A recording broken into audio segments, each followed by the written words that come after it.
Ben, dans le fond, là, on n'est pas plus, pas moins qu'une vraie famille. Jean-François Rio et Stéphane Bilodeau sont une famille d'accueil depuis 4 ans. 6 adolescentes habitent chez eux. Joanie a été leur première pensionnaire, mais ils en ont eu une vingtaine en tout. Je sais pas qu'est-ce que je serais devenue si j'avais pas passé ici. Ils forment le seul couple d'hommes gays famille d'accueil en Mauricie et au centre du Québec, sur un total de 500 familles, une chose impensable il y a 20 ans.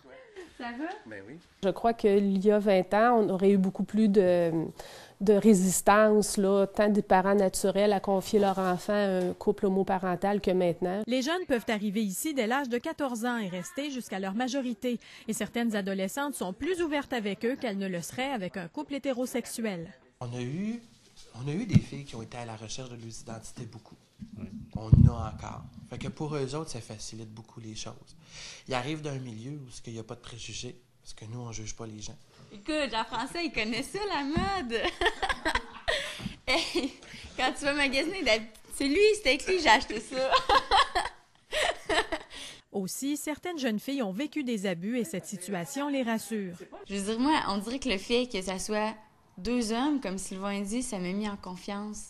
Que, tu sais, qu'ils n'étaient pas comme intéressés par nous, là. Ils ne se sentent pas menacés puis rien, là. 1000 jeunes vivent en famille d'accueil dans la région et Joanie ne changerait rien à ces 2 pères d'accueil qu'elle voit encore chaque semaine, même si elle est partie de la maison. Tout le monde, là, s'y agirait comme Jean-François et Sylvain, ça ferait tous des bons papagés. Mélanie Bergeron, TVA, Trois-Rivières.